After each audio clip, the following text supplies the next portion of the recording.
Merci Laurent. Quelques mots d'introduction. D'abord, moi aussi, pour remercier l'assistance, nous sommes près de 400 aujourd'hui, et dans cette salle, et dans l'exposition qui jouxte cette réunion. C'est important, je crois que c'est la première réunion de ce type en importance et j'espère naturellement en qualité. Saluer d'abord Christian Dupessé et la ville d'Annemasse, le pôle métropolitain du Genevois français, et Anne Massaglo qui nous accueille, avec qui nous avons co-construit cette manifestation. Saluer Frédéric Bonichon, conseiller régional de la région Auvergne-Rhône-Alpes, qui va représenter tout au long de ces 2 jours le président Pankouk, qui est en session, si je ne me trompe pas, à l'heure où je vous parle. Remercier les nombreux représentants de collectivités, de conseils régionaux, de conseils départementaux, de métropoles, d'intercommunalités ici présents. Une mention tout à fait particulière pour La Réunion, qui est avec nous pour la 2e fois de suite. Donc merci Fabrice O'Haraud et merci à toute la délégation réunionnaise et tous nos voeux pour que le chemin de fer revienne à La Réunion. Remercier les acteurs à La Réunion, à l'île de La Réunion. Voilà. Mais le chemin de fer est présent dans cette réunion, naturellement, comme les autres modes de transport. Remercier les entreprises, que ce soit les maîtres d'ouvrage, que ce soit les transporteurs, que ce soit les ingénieries, les constructeurs de matériel ici présents et souvent membres d'Objectif RER métropolitain, ainsi que la dizaine d'associations. Il y a une trentaine d'acteurs qui sont présents dans le salon à côté. Donc merci à tous. Un point de calendrier, effectivement, 1 an après le vote de la loi SERM. On en parlera avec Jean-Marc Zulesi. 7 mois après la labellisation de 24 sites, plus précisément la pré-labellisation de 24 sites. 2 ans après que le président de la République ait remis le sujet à l'ordre du jour. Et j'allais dire des années, parfois des décennies, que des projets ont commencé sur le territoire avec de premières réalisations et naturellement la nécessité impérative de poursuivre. Et peut-être dans quelques heures, 1 ou 2 jours, une première loi de financement, loi de finances comportant une disposition financière pour les SERM. Alors, nous le savons tous, les enjeux liés à ces projets sont majeurs et multiples. D'abord, enjeu écologique, ça a été redit. On aura demain une conférence avec le secrétariat général à la planification écologique. Nous avons fortement insisté pour que la version transition écologique du gouvernement soit présente. Nous avons été entendus parce que les SERM, c'est le game changer, si je puis employer ce terme horrible, pour dire effectivement que face aux émissions carbonées qui croissent toujours, celles liées au transport, il faut des moyens puissants, il n'y en a pas beaucoup. Et les RER métropolitains, c'est l'un de ceux-là. Donc enjeu écologique, enjeu social, naturellement. Pensons que le coût de possession d'une voiture particulière, c'est de l'ordre de 5 à 600 € mensuels. Imaginons tout ce que le fait d'avoir une alternative transport, ce que ça représente en pouvoir d'achat pour nos concitoyens. On ne le dit pas assez souvent. Enjeu économique, naturellement. Nos territoires attendent effectivement d'avoir une alternative transport pour pouvoir se développer. Et puis enjeu politique. La fracture politique qui traverse notre pays, c'est aussi une fracture territoriale. Et nous parlons d'un remède effectivement à cette fracture territoriale. Donc voilà, multiplicité des enjeux. Alors, quelques commentaires sur les 24 sites labellisés. On attend le chiffre officiel de la DGITM, nous l'avons demandé, mais Ce sont environ une centaine de grandes collectivités qui, dans notre pays, se sont mobilisées autour de ces projets. Elles se sont mobilisées de façon transpartisane.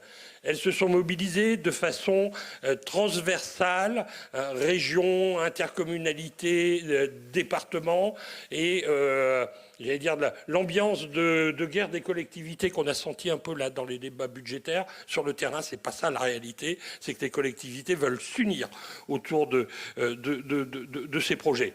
Alors bien sûr, ce sont nos grandes agglomérations, nos métropoles, mais aussi des régions côtières, des vallées, des nébuleuses urbaines, 24 territoires. Je réponds parfois à une critique que l'on entend. C'est la réalité de notre pays. En Allemagne voisine, un peu plus lointaine, il y a 23 S-Bahn. En Suisse, il y en a 13. Donc, les Suisses s'exprimeront demain. Donc 24 projets, ça n'est pas irréaliste, à condition de savoir comment on les fait. Et j'ajoute d'ailleurs qu'il reste encore quelques territoires qui souhaitent que leur projet soit pris en considération. Je pense à nos amis de La Rochelle et du pays de Nice, qui sont représentés dans le salon. J'ai reçu hier soir un message du maire de Lourdes, qui dit, voilà, nous, le Béarn, Pau, Tarbes, Lourdes, voilà, on est un territoire autour d'un axe, un piémont, voilà, et nous considérons que nous avons de quoi faire avec notre axe ferroviaire qui nous traverse en Normandie, et bien sûr la Réunion. La Réunion. Alors moi je ne sais pas si effectivement le droit, la loi SERM s'applique ou non à la Réunion. Ça se discute, mais le projet de la Réunion doit être pris en considération.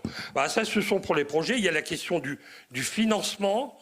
Donc nous attendons effectivement, nous espérons que les 0,15 points de versement mobilité régionale seront adoptés. Et ça fait 500 millions et on estime environ 1,5 milliard le besoin. Donc ça veut dire que nous aurions fait le tiers du chemin.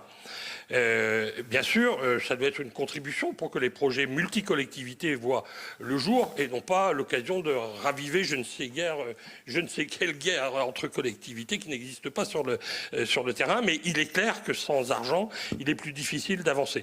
Je rappellerai une proposition qui est issue d'objectifs RER métropolitains et qui a été reprise par des parlementaires et qui est de mettre en place sur la taxe sur les bureaux. Donc on nous explique à juste titre que la taxe sur les bureaux, elle a un rendement très différencié entre la région capitale et les autres régions. Mais une observation simple, c'est si la taxe sur les bureaux est si importante en région Île-de-France, c'est parce qu'elle s'appuie sur des sièges sociaux qui effectivement font leur prospérité sur une activité qui est nationale.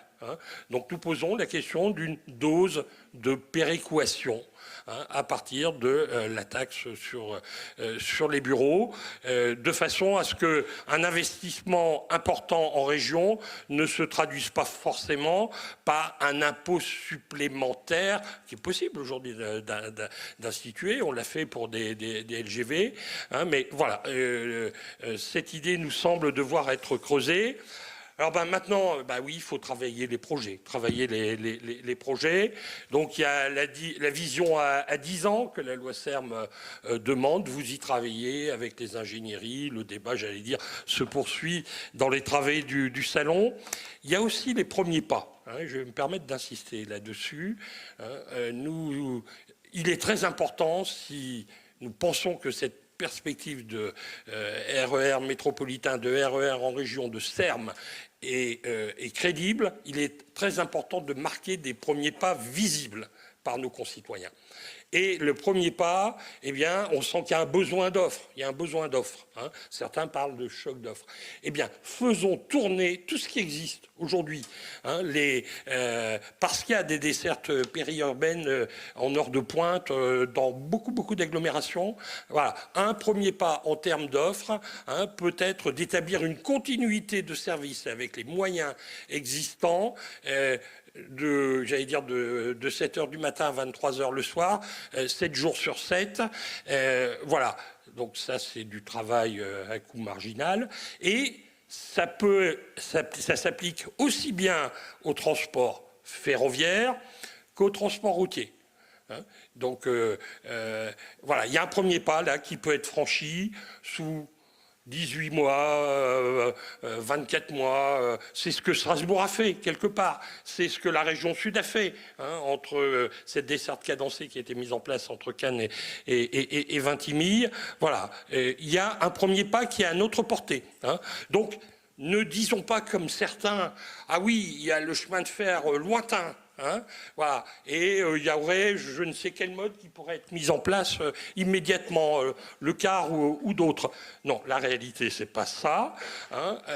Le chemin de fer, il y a des possibilités de mise en place rapide, comme je viens de l'évoquer, et puis après il y a les pas supplémentaires.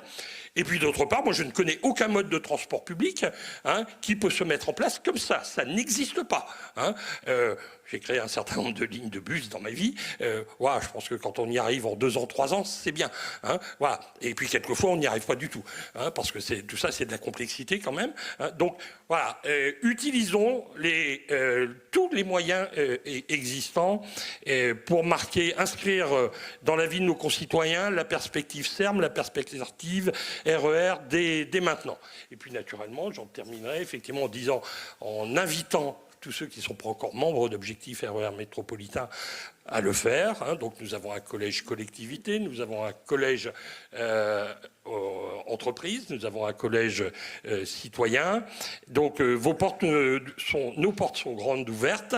Nous avons commencé à mettre en place notre gouvernance. J'en termine avec quelques informations très matérielles. Donc il y a le programme officiel. Donc il y a 3 batteries de 3 ateliers. Alors on nous a dit, très important, de parler de la desserte des zones d'emploi. Donc ce soir, il y a un 4e atelier qui s'est rajouté, animé par Guy Bourgeois, qui doit être dans la salle. C'est en salle 11, pas bien visible dans le programme. Ce sera un atelier très intéressant. Donc je vous invite à y aller. Il y a du off aussi. Il semblerait que nos amis toulousains fassent quelque chose dans le même créneau horaire. Ce soir, la soirée a lieu à l'invitation de nos partenaires du pôle métropolitain d'Annemasse Agglo et de la ville d'Annemasse, a lieu au Novotel, qui est juste en face de ce bâtiment, 19h30. Ça se joue à guichet fermé. Vous dire qu'il y a également une visite d'approfondissement sur le thème de la gestion des capacités ferroviaires qui a lieu samedi. On va donc à Lausanne. Donc nous devons être 60-70 inscrits. Voilà, tout ça est écrit. Vous avez un programme, vous avez un plan. Donc voilà, je voudrais terminer peut-être en remerciant l'équipe d'Objectif RER métropolitain qui se consacre depuis plusieurs mois au montage de cet événement. Ce sont tous des bénévoles. Donc je pense qu'il faut vraiment les remercier. Je viens d'apercevoir Elisabeth Matak qui était là il y a un instant et je voudrais en particulier la saluer.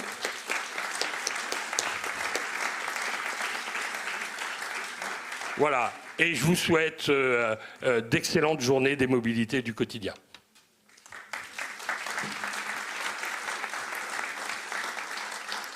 Alors, comme gardien du temps, je dois juste faire un tout petit point d'attention à tous les intervenants, ne pas aggraver le quart d'heure de retard avec lequel nous avons commencé cet après-midi pour pouvoir, en effet, bien profiter de tous les aspects du programme que vient de nous présenter Jean-Claude. Monsieur Zulesi, est-ce que vous nous entendez ? Oui, je vous entends très bien, oui. Parfait. Eh bien, nous sommes très heureux, nous aussi, de vous entendre un an après votre intervention à Strasbourg, au moment où l'encre de la loi dont vous êtes l'auteur n'était pas encore séchée. Est-ce que l'année qui vient de s'écouler s'est passée comme vous pouviez en rêver lorsqu'elle a été votée à la quasi-unanimité des 2 chambres? Qu'est-ce qui est allé dans le bon sens? Qu'est-ce qui reste encore à faire pour transformer l'essai? Permettez-moi juste, avant de commencer, très rapidement, pour ne pas augmenter le petit quart d'heure de retard, mais saluer tous les élus présents, élus nationaux, élus locaux, les représentants de la SNCF, de la SGP, et puis tous ceux qui œuvrent autour de cette magnifique association qui est Objectif RER Métropolitain, parce que beaucoup des choses qui ont pu être réalisées ces dernières années ont été réalisées aussi parce qu'il y a des citoyens qui s'engagent, il y a des citoyens qui mettent la pression, une pression saine sur les élus, de sorte à ce que nous puissions faire avancer la cause. Donc effectivement, ce texte de loi porté tous ensemble avec des députés, des sénateurs, a été promulgué il y a un peu plus d'un an. Commençons par les choses positives, c'est-à-dire nous avons été en capacité à déployer l'ambition, à expliquer dans les territoires ce que nous souhaitions dans le cadre de ces services express régionaux métropolitains, et on a débouché sur une labellisation ambitieuse. Il faut imaginer notamment qu'en région Sud, et Jean-Pierre Sirius aura l'occasion d'en reparler, mais c'est l'ensemble des propositions sur les SERM qui ont été actées, avec 4 SERM en région Sud et au niveau national, 24 SERM labellisés. C'est le fruit du travail aussi, il faut le dire, des services de l'État, mais aussi de la SGP et de la SNCF, qui ont eu cette capacité d'aller au plus proche du territoire. J'ai pu le voir à travers des réunions en préfecture pour écouter le besoin et la volonté des élus et des élus locaux, des élus régionaux. C'est quelque chose de très important. Une fois qu'on a dit toutes ces choses positives et que vous avez œuvré pour ce service après-vote, disons-le, nous avons un an de retard.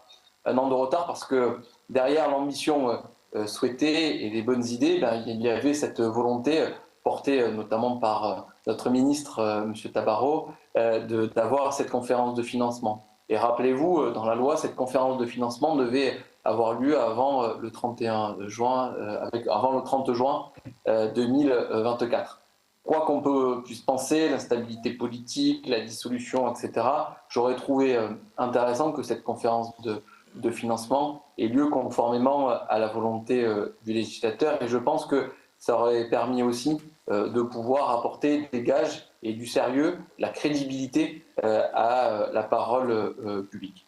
Donc, pour faire très synthétique et pour répondre à votre question dans un temps imparti le plus court, point positif, la labellisation, point négatif, l'instabilité qui a créé justement ce retard sur cette conférence de financement avec, malgré tout, disons-le, quand même une volonté politique du ministre de ne rien lâcher et d'avancer sur ces sujets cruciaux. Encore une petite question, puisque Jean-Claude Degan a rappelé la présence de nos amis réunionnais avec lesquels vous aviez d'ailleurs dialogué l'année dernière pour leur dire que la loi SERM ne les excluait pas. Vous le confirmez? Est-ce qu'un espoir peut leur être ouvert aujourd'hui encore? Alors, ma parole a beaucoup moins d'importance qu'il y a un an, mais une chose est sûre, c'est que je ne vois pas en quoi est-ce que ce projet pertinent devrait être exclu de l'ambition des SERM. Et donc moi, je suis, quelle que soit ma place, prêt à accompagner cette démarche parce qu'elle est crédible et elle s'inscrit pleinement dans la volonté nationale d'avoir des services express régionaux métropolitains. Donc, ne lâchez rien et on sera toujours à vos côtés.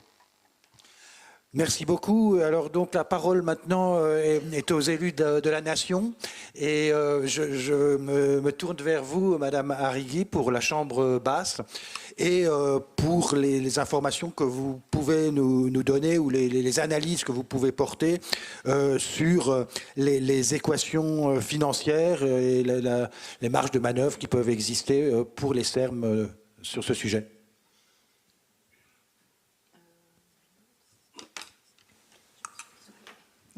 Oui, il marche. Écoutez, bonjour à toutes et tous, et puis ravi de voir tant de monde, mais je ne suis pas surprise parce qu'à chaque fois que je vais dans des assemblées concernant les transports, vous êtes toujours énormément de spécialistes qui me parlent de tous leurs dossiers avec des termes qui parfois m'échappent parce que moi, la place que j'occupe, c'est député, donc spécialiste des transports, mais sous l'angle plutôt financier. Alors évidemment, Depuis que vous m'acculturez, je commence à connaître pas mal de sujets, y compris techniques, mais évidemment, ce qui m'intéresse, c'est la question financière. Et j'en profite pour dire bonjour à Jean-Marc Zulesi, avec lequel j'ai eu beaucoup de plaisir à travailler, et qui faisait partie de celles et ceux qui portaient les ambitions qui ont été décrites tout à l'heure par Jean-Claude Degan, qui sont à la fois des ambitions d'ordre écologique, puisque le secteur des transports, c'est 34% de production des gaz à effet de serre. Si on n'agit pas sur le secteur des transports, des mobilités de façon générale, eh bien nous ne réussirons pas, et déjà nous y sommes déjà loin, à inverser la tendance de la production de gaz à effet de serre. Et puis les transports, c'est un enjeu éminemment social, puisque évidemment quand on est en transport en commun, on n'a pas besoin d'une voiture, voire d'une deuxième voiture, dans un contexte où évidemment du fait de la cherté et de l'inflation au niveau des acquisitions immobilières, les gens vont travailler de plus en plus loin, et donc du coup ont la nécessité d'avoir une deuxième voiture qui pèse beaucoup sur le pouvoir d'achat. Donc le transport en commun, c'est effectivement à la fois un enjeu écologique et à la fois un enjeu social, et également évidemment un enjeu d'aménagement de territoire. Mais Monsieur le maire vient tout à l'heure de nous le démontrer très très bien. Je suis d'ailleurs vice-présidente du groupe d'amitié franco-suisse, parce que bon, franchement, on a tous envie, quand on est dans cette salle, d'aller vivre de l'autre côté, tellement ils sont extraordinaires en matière de transport. Mais il y a aussi le Japon, mais c'est plus loin. Donc, s'agissant de la question d'ordre financier, alors comme Jean-Marc Zulesi vient de le dire, nous, en tant que groupe écologiste, mais également les autres groupes de ce que l'on appelait précédemment la NUPES, avons porté et approuvé et voté pour cette proposition de loi. Nous avions noté toutefois que c'était une proposition de loi et non pas un projet de loi, ce qui donne une dimension un petit peu moindre par rapport à l'ambition gouvernementale de l'époque. Mais pour autant, j'avais convaincu tous les partenaires de la NUPES de voter cette proposition de loi qui remplit toutes les conditions que l'on vient d'évoquer ici par rapport justement à la question de la mobilité, à décarboner et évidemment à la question sociale. J'avais dans le cadre de, c'était Clément Beaune le ministre à l'époque des Transports, et j'avais dans le cadre des débats à l'Assemblée nationale proposé, sans avoir déposé d'amendement, proposé à ce qu'il y ait cette conférence de financement, parce qu'une proposition de loi qui ne soit pas suivie ensuite, l'argent c'est le nerf de la guerre, hein, qui ne soit pas suivie ensuite par un volet financier, eh bien on en a beaucoup à l'Assemblée nationale. D'ailleurs en ce moment on en vote des quantités de propositions de loi, mais bon franchement, dans la mesure où elles ne sont pas financées, c'est comme si c'est du papier. Et donc là, il fallait absolument qu'il y ait une conférence de financement. Moi, j'avais demandé à ce que ce soit en décembre 2023. Clément Beaune avait, non pas proposé, mais enfin en tout cas, accepté le principe et disposé de ce que ce soit en juin 2024. Vous savez ce qui s'est passé en juin 2024.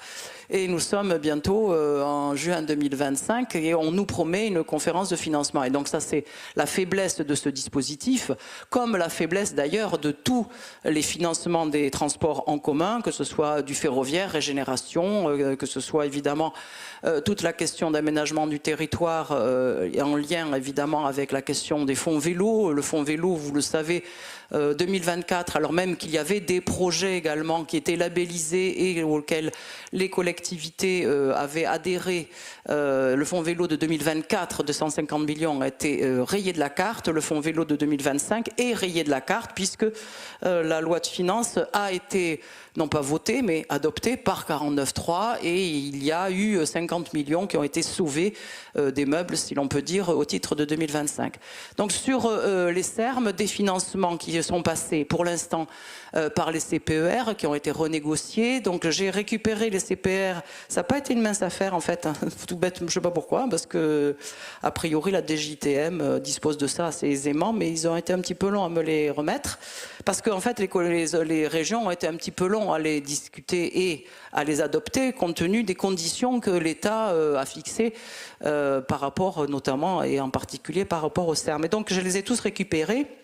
Et donc le total de la contribution de l'État pour les SERM sur les CEPR négociés, c'est 915,8 millions d'euros, dont 800 millions d'euros qui financeront les études nécessaires à l'émergence de projets. Et donc on voit bien que là pour l'instant le compte n'y est pas du tout. Pour les SERM, enfin les collectivités qui ont déjà avancé beaucoup dans leur projet, puisqu'ils sont les études, ils sont vraiment à un stade très avancé. Et pour les autres qui sont à un stade beaucoup moins avancé, eh bien le compte n'y est pas non plus dans un contexte général où au niveau des régions, mais également évidemment des intercommunalités qui sont les autorités organisatrices des mobilités, les financements ont été largement réduits. Je ne vous fais pas l'histoire des discussions au niveau de l'Assemblée nationale et du Sénat et de la commission mixte paritaire qui s'est tenue il n'y a pas très longtemps.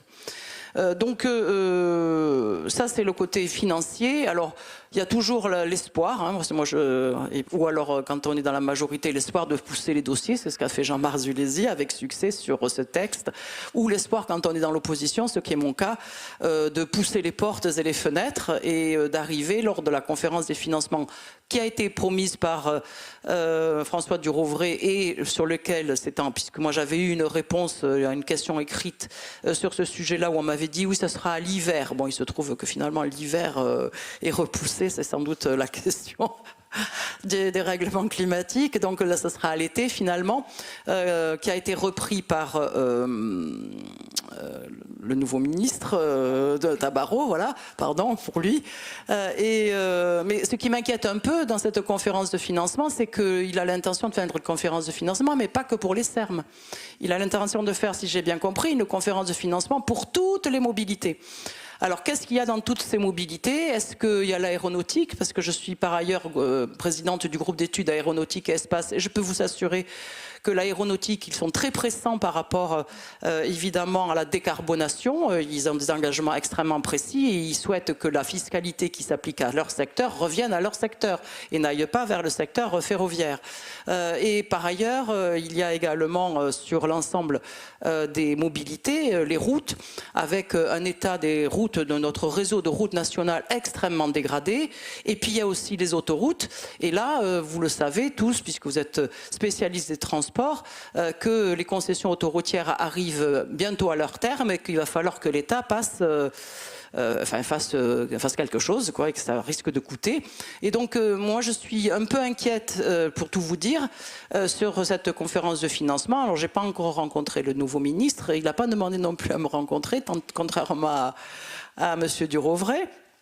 Et donc, mais je vais quand même solliciter un entretien avec lui pour m'assurer de ce que c'est que cette conférence de financement. Parce que la loi, et Jean-Marc Zulesi l'a dit, la loi exprime spécifiquement que la conférence de financement doit être dédiée au SERM.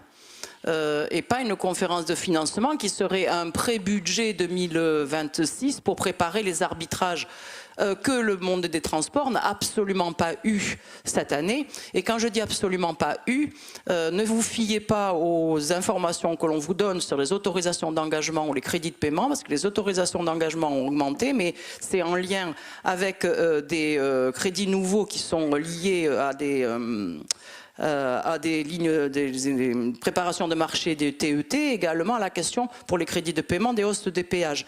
Donc vous avez tous ces chiffres dans ce document que vous pouvez trouver sur le site de l'Assemblée nationale qui vous résume de façon très très précise où nous en sommes au niveau financier. Et au niveau financier, globalement, y compris entre le budget Barnier et le budget Bayrou, nous avons perdu en autorisation d'engagement et en crédit de paiement.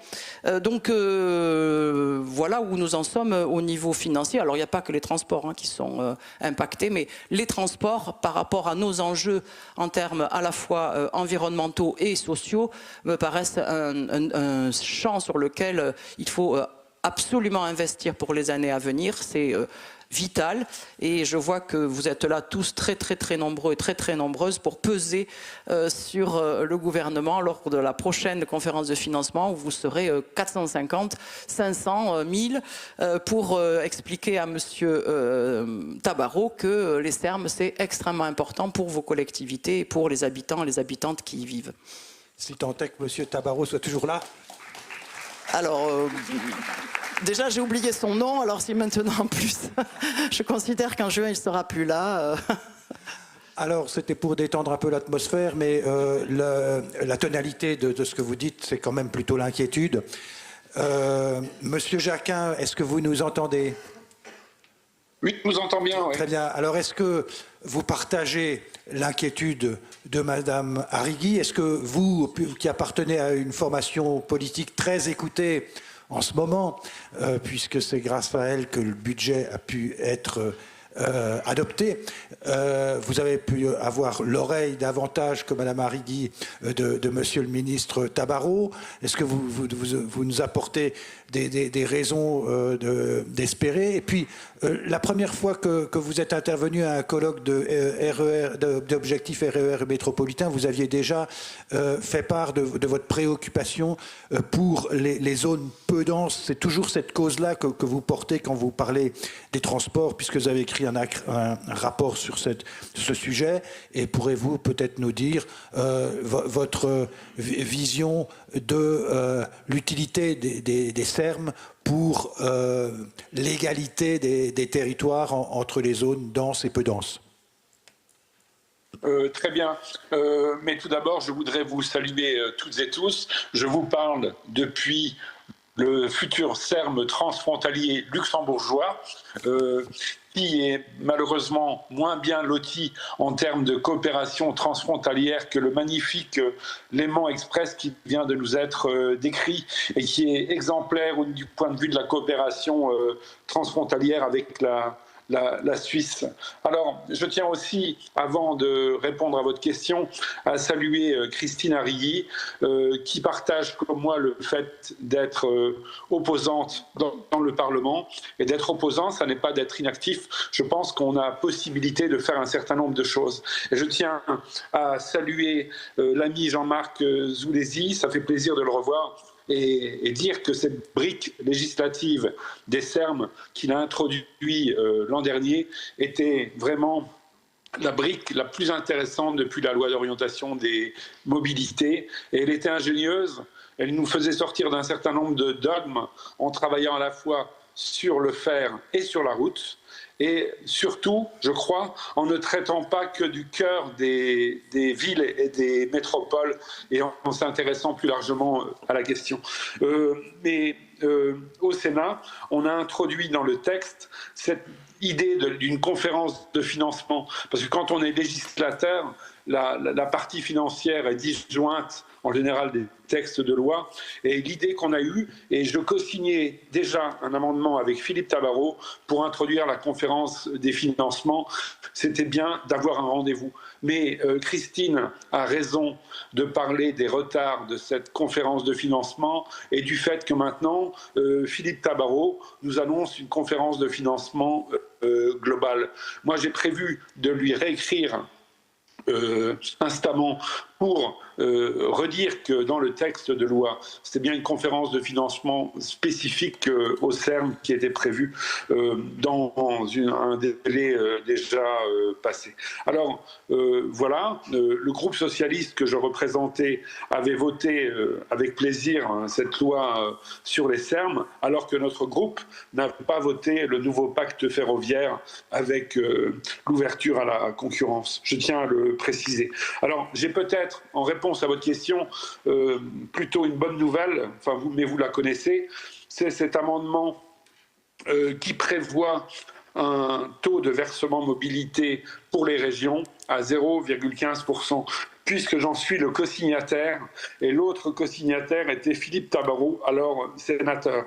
Et on avait travaillé cette hypothèse-là ensemble, étant tous les deux rapporteurs pour avis des transports, lui pour le ferroviaire, moi pour le routier. Et c'était une construction transpartisane d'avoir écrit cet amendement à 0,2% pour un VM région. Et je vais vous faire une révélation. L'éphémère François Durovray, éphémère en tant que ministre, mais pas par la qualité, a réécrit notre amendement en lui apportant deux compléments importants. Le premier, c'est en changeant le taux, en le passant de 0,2 à 0,15. Et puis l'autre élément important, c'est d'avoir prévu un truc qui me plaît énormément, de consacrer 10% des sommes collectées aux autorités organisatrices des mobilités dans le périmètre régional. Alors, en gros, lorsqu'on avait écrit le VM régional au taux de 0,2% de la masse salariale des entreprises, on avait fait une première version dans laquelle les petites entreprises étaient épargnées. On commençait à collecter le VM sur les entreprises de plus de 50 salariés.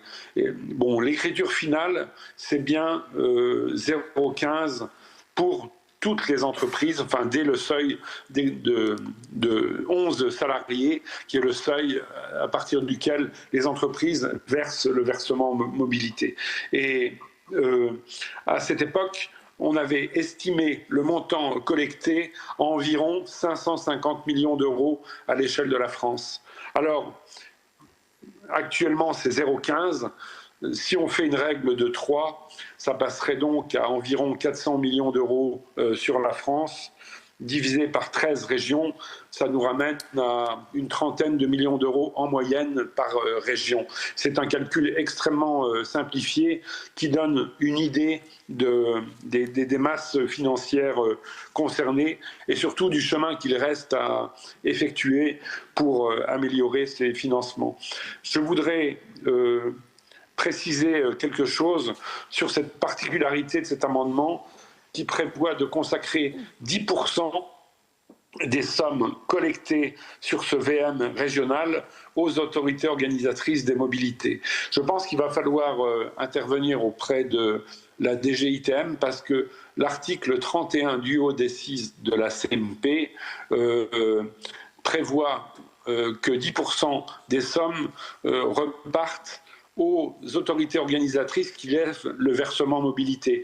Mais il n'y a aucune précision apportée sur le niveau de ressources de ces autorités organisatrices des mobilités. C'est-à-dire que vous avez des autorités organisatrices des mobilités qui sont dans des endroits où il y a beaucoup de bases fiscales et donc qui, si elles lèvent le VM, ont des ressources conséquentes. Moi, j'ai été président d'une communauté de communes de 20 000 habitants qui, lorsqu'elle levait le VM au taux maximal, ramassait 100 000 euros. Et avec 100 000 euros sur un territoire de 50 communes, de 40 km de distance, vous ne faites absolument rien. Et donc, je pense qu'il serait important d'orienter ces sommes.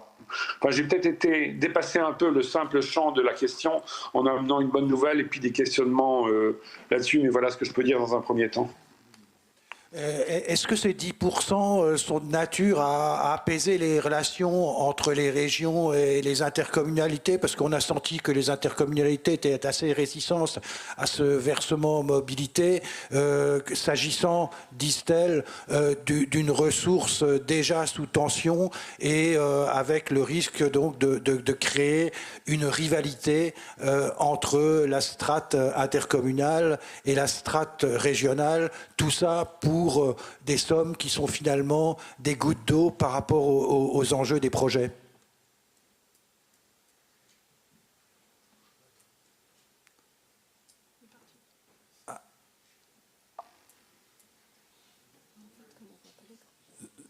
Donc, je ne vous entends plus. Oui, et là, vous m'entendez toujours plus, Monsieur Jacquin? Non, la communication est totalement hachée, inaudible. Ah. Faut peut-être que je me reconnecte, je ne sais pas. Non, on est dans le même cas. Ah bon, d'accord. Merci Jean-Marc. Ok, j'essaye de reposer ma question. Est-ce que ces 10% versés aux AOM sont de nature à apaiser les relations entre les régions et les intercommunalités après la discorde qu'on a pu sentir dans la dernière ligne droite du débat budgétaire? Les intercommunalités ont souligné que ce versement accordé aux régions créait une tension sur une ressource déjà très critiquée, tout ça pour des enjeux financiers qui étaient assez faibles au regard des montants nécessaires à la poursuite des projets.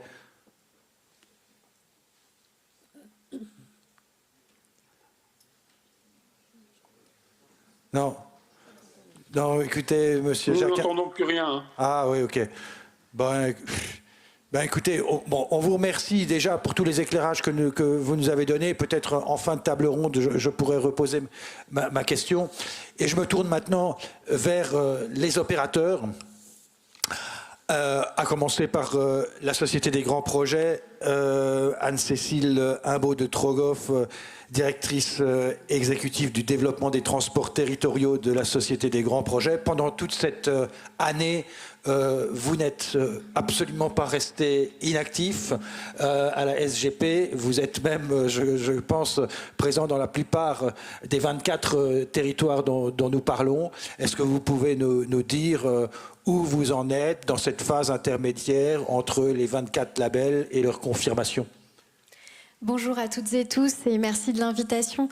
Alors effectivement, si je devais en quelques mots dire quel est le bilan de cette première année de la loi, c'est d'abord, encore une fois, remercier Jean-Marc Zulesi pour cette loi qui, je crois, au bout d'un an, on voit qu'elle venait répondre à des besoins très importants des territoires. Et c'est pas pour rien quand on parle de 24 territoires labellisés, on voit bien l'engouement des collectivités et le besoin qu'a rencontré cette loi. Ça veut pas dire qu'il y avait évidemment rien qui se passait avant, pas du tout. Mais en revanche, ce que crée cette loi avec les conditions de réunion, de concertation de l'ensemble des acteurs, de l'ensemble des modes, et puis les fondations pour faire un bon projet qui sont à la fois le fait de travailler sur l'offre de services, le fait de travailler sur le plan de financement et sur la gouvernance, c'est des conditions de réussite majeures et c'est sans doute aussi pour ça que ça a tellement pris sur le territoire. Et donc au bout d'un an, finalement, le bilan de notre côté, c'est que c'est finalement un travail de tous les instants avec l'ensemble des collectivités, l'ensemble des services, des élus bien sûr, mais des services de ces collectivités, la SNCF. Et en fait, c'est vraiment un travail partenarial. Et les artisans de ce succès là sur la première année, ils sont pour beaucoup dans cette salle, parce qu'il y a beaucoup de gens ici qui représentent beaucoup de SERM et qui travaillent vraiment au quotidien sur ces enjeux. Et on s'est donné des temps très courts, en fait, 1 an en moyenne, pour réussir à venir poser ces fondations de projets à partir de tout ce qui existe. Et vraiment, dans un travail partenarial qui fait l'écho au travail transpartisan qui a eu lieu au Parlement, et bien là, dans un travail partenarial avec l'ensemble des collectivités. Parfois, on a 11 financeurs, 11 signataires d'une convention de financement. Il faut voir que ça, c'est un vrai coup politique, un vrai engagement. Et donc, c'est pas du tout à négliger parce que c'est des projets, on le voit bien, qui montrent qu'ils ont cette capacité à se poursuivre avec cette mobilisation. Et donc, cette année, eh bien, on a avancé sur l'offre de service, la définition de l'offre de service. On va essayer d'avancer sur la définition d'un plan de financement de manière très pragmatique, puisque compte tenu des contraintes actuelles, il faut aussi se demander qu'est-ce qu'on peut faire rapidement, c'est ce que souhaite l'ensemble des élus bien sûr, se donner une vision cible à plus long terme, mais aussi se dire qu'est-ce qu'on peut faire rapidement, qu'est-ce qu'on peut faire qui coûte moins cher à court terme. Il y a aussi les CPER, on les a évoqués. Donc, qu'est-ce qui peut rentrer dans les CPER? Qu'est-ce qui peut être priorisé? Et donc, ça, c'est très important et on y travaille dans cette chronique de déploiement du service et du financement en face. Et puis, continuer à construire avec l'ensemble des acteurs. Il y a bien sûr le couple région-métropole, mais il y a aussi l'ensemble des EPCI qui constituent ces territoires de SERM et qui font aussi, dont la parole sur le besoin est très importante et donc on est dans une phase aussi durant l'année passée et l'année qui est encore devant nous, une phase très importante aussi de dialogue pour venir construire le meilleur service possible dans un délai raisonnable et avec une contrainte financière présente. Je ne sais pas si vous pouvez traduire tous ces engagements d'études que vous avez donnés en chiffres. Ça parle toujours les montants d'études d'ingénierie que vous avez pu lancer depuis 1 an. Oui, nous, Société des Grands Projets, on intervient actuellement sur 14 projets de SERM. On est en train encore on est en discussion avancée aussi avec d'autres territoires, donc ça va encore progresser sans doute. Et puis il y aura peut-être aussi de nouveaux territoires labellisés parce que ce qu'on sait aussi, c'est qu'il y a des nouveaux dossiers minutes qui ont été déposés par un certain nombre de territoires aussi. Et donc il y aura sans doute aussi de nouvelles labellisations. Sur ceux sur lesquels on intervient, nous sur les 14, en général, c'est des conventions de financement qui se situent entre 2 et 5 millions d'euros. À peu près, voilà, et c'est donc ça dépend parce qu'il y a certaines conventions qui couvrent plusieurs sermes. Par exemple, en Grand Est, on a une convention qui couvre 3 sermes, mais en tout cas, voilà, c'est un peu l'ordre de grandeur. Et c'est des conventions qui sont financées par les régions, les métropoles et l'État, bien sûr, dans le cadre de la maquette CPER, et qui permettent de financer et SNCF Réseau, et SNCF Gare et Connexion, et la SGP, et puis bien sûr les collectivités qui sont aussi contributrices. C'est pour ça que je parlais de dynamique partenariale. C'est que les opérateurs produisent, bien sûr, mais il y a aussi tout ce que les collectivités avaient produit avant, produisent encore, les agences d'urbanisme également. Et donc voilà, tout ça, ça vient alimenter la réflexion globale. Très bien, excellente transition. Vous venez de parler de SNCF Réseau et de SNCF Gare et Connexion. Alors vous aussi, monsieur Allary, pour ces 2 entités de la SNCF, je vous demandais de nous dresser le bilan et puis aussi les perspectives, puisque vous êtes sur le point, pour ce qui concerne Gare et Connexion, de dévoiler les études radar qui permettront d'accompagner les 24 collectivités vers la transformation des 650 gares totalisées par les 24 sermes. Oui, alors le bilan, on en a déjà beaucoup parlé, donc je ne vais pas paraphraser les précédents intervenants, mais effectivement, il y a eu un très grand engouement de l'ensemble des territoires depuis la promulgation de la loi. Alors c'est quand même important de le rappeler, parce que la loi, elle ne faisait pas les sermes, elle offrait des outils, elle offrait des possibilités, elle offrait un cadre à saisir. Il fallait le saisir. Et ce sont bien les collectivités qui l'ont saisi. Et donc ça, évidemment, c'est le premier grand succès de cette loi. Alors, on entend beaucoup parler, depuis le début de l'après-midi, mais aussi dans les médias de façon générale, on a un contexte financier, budgétaire, en tout cas, qui est extrêmement tendu. Est-ce que c'est une mauvaise nouvelle ? Alors, moi, j'ai envie d'être un petit peu optimiste cet après-midi et de vous expliquer pourquoi... ça ne l'est peut-être pas totalement, en tout cas. Le premier point, et là je suis désolé, je vais répéter des choses que peut-être certains m'ont déjà entendu dire, mais notre vision des sermes, c'est que ce n'est pas... Est-ce que vous m'entendez bien quand je parle ? Ouais.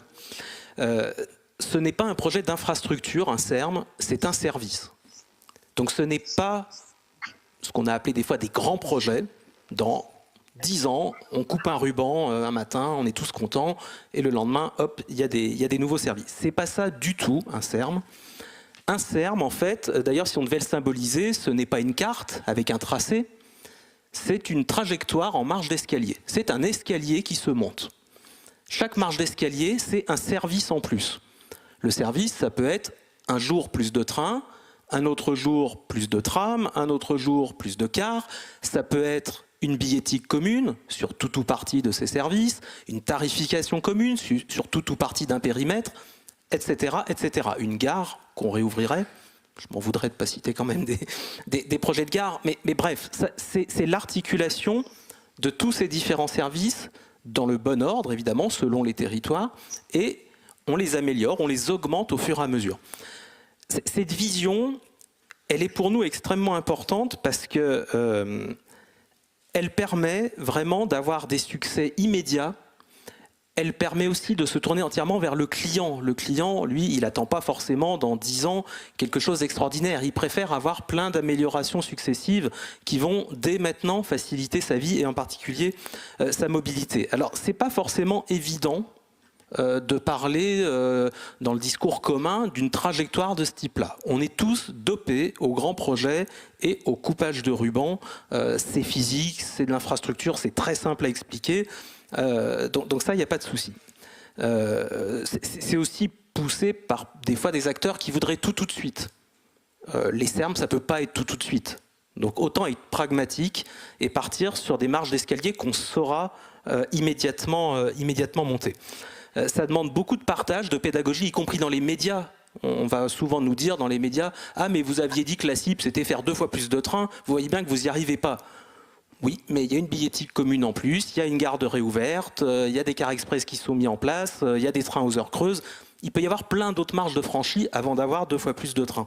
Donc c'est vraiment important de pouvoir porter ce discours et d'en faire finalement le message et l'outil de communication auprès des usagers, parce que du coup, ils vont voir qu'on ne leur promet pas du mirage dans 20 ans, mais qu'on leur promet des progrès immédiats, et ils vont pouvoir surtout les mesurer extrêmement rapidement.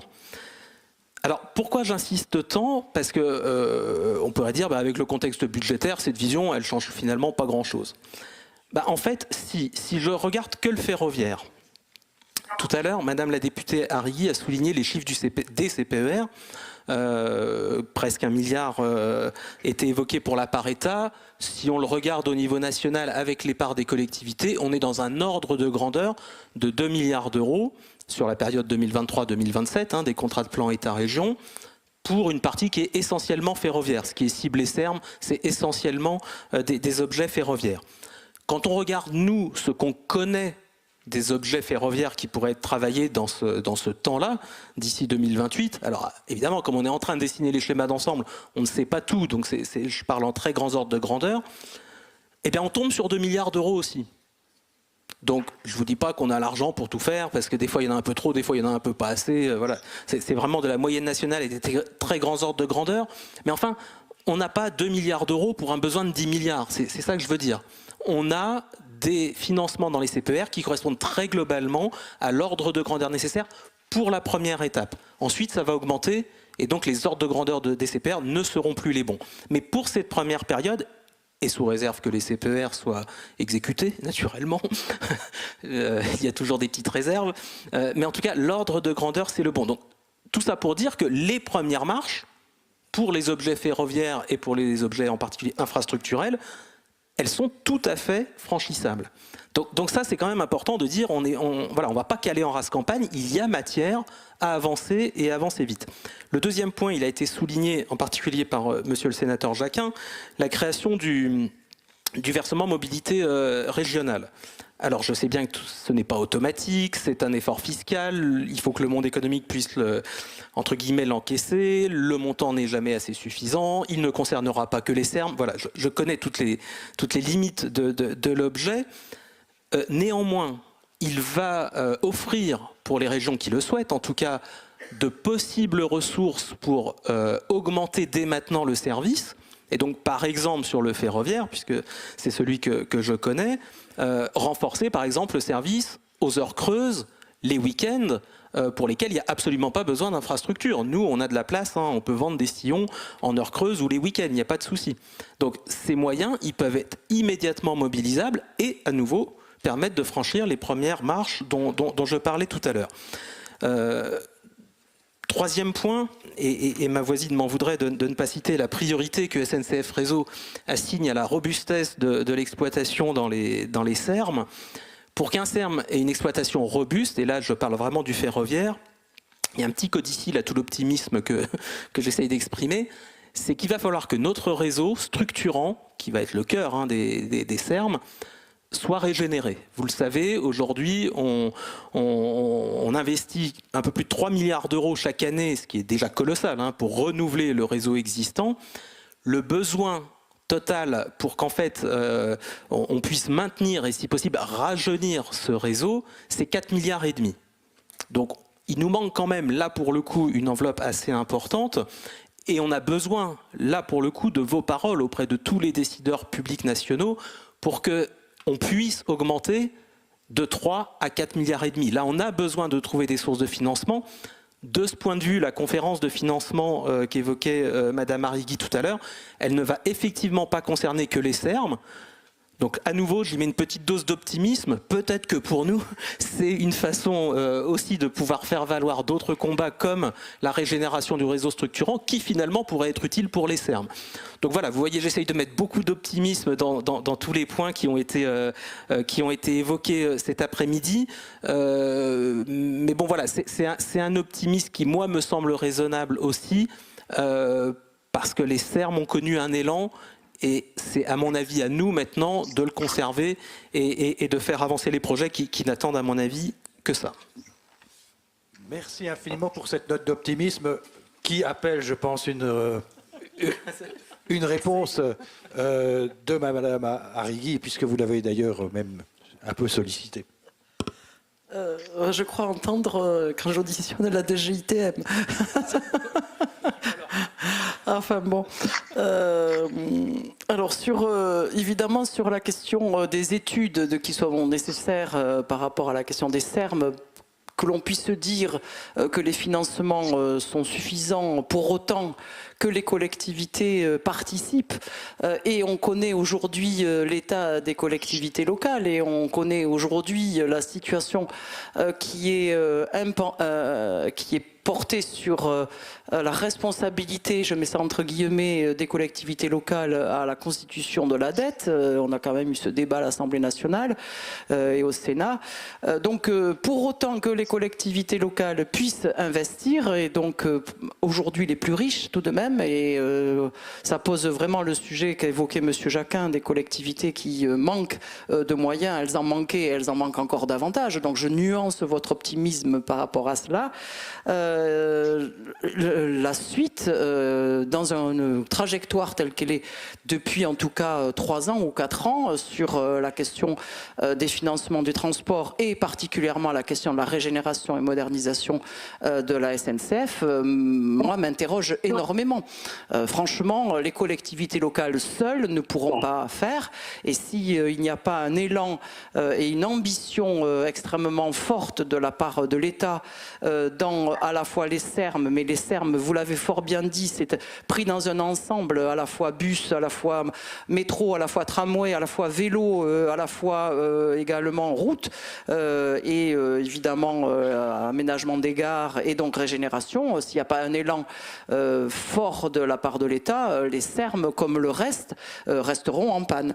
Donc moi j'insiste là-dessus, il faut pousser par rapport non seulement aux Serm, mais il faut pousser de façon globale par rapport à la question de l'ensemble des mobilités, quelles qu'elles soient, parce que vous parlez de barreaux d'échelle, mais bientôt on va rester sur le premier barreau, c'est-à-dire on aura fait les études, on saura ce qu'il faut faire, parce que techniquement on saura, on aura, et ça c'est un très bon point de la loi sur lequel je voulais insister, on aura l'outil de gouvernance avec la Société des grands projets qui permet de mettre sous un même drapeau, si l'on peut dire, l'ensemble des collectivités qui sont parfois en concurrence, ou si elles ne sont pas en concurrence, à tout le moins n'ont pas les outils nécessaires pour se permettre de dialoguer et de conforter et leur financement et la technique. Donc ça c'est un vraiment excellent point de cette proposition de loi et de cette loi. Mais pour autant, une fois qu'on aura fait les études, il faudra passer à l'étape supérieure. Et là, il faut plaider pour véritablement investir massivement dans les transports, dans une politique de l'offre. Et on le voit bien, quand il y a de l'offre, il y a des passagers et il y a des personnes qui prennent ces transports, parce que c'est comme ça que ça marche, les transports en commun. Merci beaucoup, Madame Arrigui. Merci à tous. Et je vais